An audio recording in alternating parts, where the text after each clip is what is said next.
Hello everyone, how are you? I hope everybody's doing well. Today is September 25th, 2017. On this channel, I don't normally feature non-business mobile equipment. So hence I cover a lot of like ThinkPads and stuff like that. Today I do have my hands on a hot, pretty well spec'd what you would call gaming laptop, which is pretty far away from being a business laptop. So this is an MSI GE63VR. So of course they couldn't have named it any sexier than that. Pretty complicated. VR at the end of the model number, denoting that it is VR capable. So here's the laptop, and let's kind of quickly talk about the specs and factoids first before we go into what I think. All right, so laptop is pretty big in that it's a 15.1 inches, 10.2 inches this way, and then 1.1 inches high. The MSI site specifies the weight is about 4.8 pounds. I believe it is slightly north of 5.0 pounds. Anyhow, so considering given all its horsepower and all the firepower this thing has, it is actually, to me, if you ask me, it is, it's smaller than I thought. It is thinner than I thought it was going to be, and downright just impressive based on its dimensions only. Okay, so the inside sports Intel 7th generation Kaby Lake Core i7 HQ, 77 HQ. And running at clock speed is at 2.8 gigahertz. However, it is turbo boost capable up to 3.8 gigahertz. As far as the internal RAM is concerned, it's got 2 slots. Each slot populated right now with a 16 gig each, therefore a total of 32 gigabyte of RAM. What else? And then it has a 512 gigabytes of a solid state drive plus 1 terabyte normal 7200 RPM drive for your general storage needs. Will not take apart the laptop, but if you open the bottom cover, you'll be able to swap out the hard drives to whatever you're liking. It is extremely user serviceable. Nothing's soldered down, nothing of that nature. Okay, what else as far as the specs concerned? Okay, so the screen is 15.6 inches, 1920 by 1080, full HD, driven by NVIDIA GeForce GTX 1070. The GPU alone has 8 gigabyte of GDDR5 RAM, and the panel is a TN panel, and the refresh rate it supports is 120 Hertz. So it for your gaming needs, the refresh rate is absolutely superb. The Wi-Fi is Intel 8265 802.11 AC. Bluetooth is Bluetooth 4.2 standard. Now, what it also shines is the audio. So it has 2 speakers on top of 2 subwoofers. So the audio quality, now, I'm not saying loud is excellent audio quality. I'm not saying that. Loud just means it's loud. So the speakers with the 2 speakers and the 2 subwoofers, they produce just rich, very loud audio output, where your gaming experience and media consumption experience is just very immersive experience. I'll show you real quick of what it sounds like. Although it doesn't translate well into a video the way we do it, the way I do it, because I'm just shooting a camera right at the screen at the laptop. But just take a look at its video playback and also the audio. Audio volume's at 60%. Set you on a certain path, but you needn't stay on it. Who are you? The man who got you released. I've never met a tailor before, but I know you ain't one. Come with me. Okay, we're back. So it gets really pretty loud. And then on top of that, let's see, the webcam is unlike other cheapy Charlie computers. It's not 720p. It is a full 1080p camera here, going 30 frames per second. So that is a welcome change. The battery on board is a 51 watt 6-cell battery. About 80% of horsepower on the machine, meaning I do have a screen reasonably bright, media consumption, got a bunch of tabs open in Chrome, and just kind of browsing through will get you, I was able to get about 3 hours and 50 minutes. Okay, so I can stretch that a little bit by, you know, killing Wi-Fi when I don't need it and all that other junk, but I usually do these things with a real life type of an environment. So that's what I was able to squeeze out of there. And the keyboard, as you saw, I will include a B-roll right now, which you can see. It has a RGB backlit, which MSI gives you a keyboard utility you can customize for the patterns of that RGB backlit and different type of backlit themes that you might want to use. To me, it's a little over the top, if you ask me. So I'm not overly crazy about it. Also, if you look at the RGB lighting just constantly flashing, it becomes a little bit distracted. But set aside from that, keyboard is a chiclet style keyboard.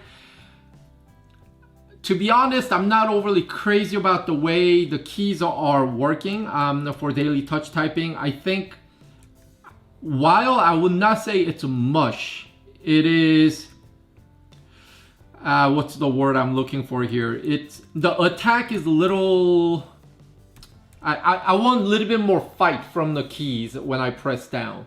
So it's just a bit too easy for the keys to go down. So that's something that I'm not overly too hot about.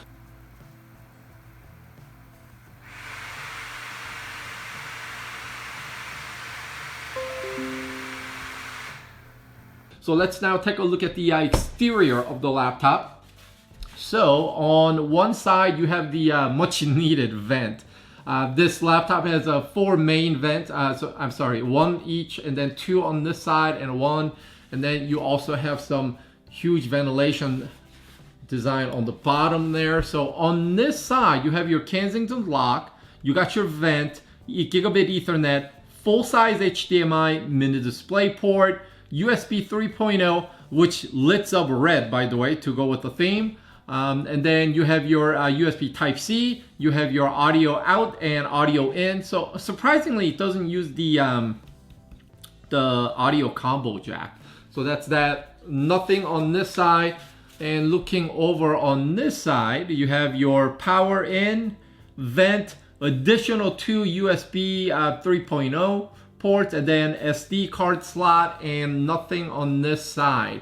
As far as the construction is concerned, I might have touched on it earlier, but it is actually surprisingly better than I thought it was going to be. The lid flex is minimal. There is absolutely no flex on the base.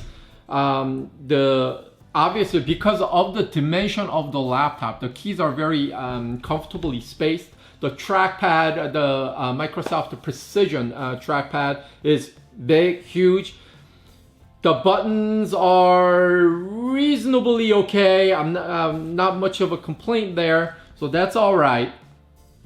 But just what I'm just really surprised is just the brushed aluminum exterior, and the red accent is, you know, it's not like over the top. Sometimes if it's not done well, it could look garish and just kind of distastefully done, but I don't think it's all that bad. And you know, I would be okay carrying this around. I mean, it is, with all that horsepower, it's just not all that outrageously large. And attention to detail, even on the bottom, you see that like a fire-breathing dragon or what have you. So I mean, attention to detail is pretty well represented on this laptop. So now, let's talk about pros and cons. So pros, as I mentioned, the better than expected construction, the size and weight, really remarkable in terms of you know, compared to all the power that it has. I mean, the laptops have come such a long way. 3-4 years ago, I remember having this gaming laptop and I could barely play Diablo 3 with game details only on medium settings, and that thing was struggling. And yet this thing, you know, of course this thing demands a top dollar. It is very well spec'd. It's not a budget gaming laptop, so I guess that is all expected of. What else? And then with its size, with its chassis size and whatnot, the ports are very plenty. You get minimum 2 video out and you know, legacy ports in terms of a 3 USB 3.0 ports. So there a lot, nothing's been compromised there. And then, as I said earlier, when you open up the bottom panel, things are pretty easily serviceable. So those are what I like about this laptop. As far as what sucks about this laptop, remember how earlier I said it's actually reasonable size for me to carry around, you know, slip it into a backpack and move it around. So you could go to LAN parties and, you know, go hang out with your friends over at, you know, wherever playing games. What makes it not portable is this monstrosity right here. This is the power brick for the laptop. And just to give you a frame of reference, this is my iPhone 7 Plus. I mean, look at the size. I mean, look at the size difference there. It is redonkulous. And then compared to the overall size of the laptop, I mean, dare I say, I believe this power brick is actually heavier than the laptop itself. So, yes, the laptop is definitely portable. In a pinch, you could carry everything in your backpack and, you know, all that is fine. But for it to be a daily commuter for you to carry around in your backpack, I just don't see that as a feasible option. What else? Okay, so on top of that, really, I mean, I can't really fault this laptop in any way. Only thing I guess I could bitch about would be if it supported bit higher resolution than just a full HD, as the world is now moving to 4K. Not saying it needs to have 4K, but it doesn't have a pretty decent bezel size on the screen, and so maximizing available screen size on top, as well as pixels being a little bit more densely populated, would have been reasonable in my opinion.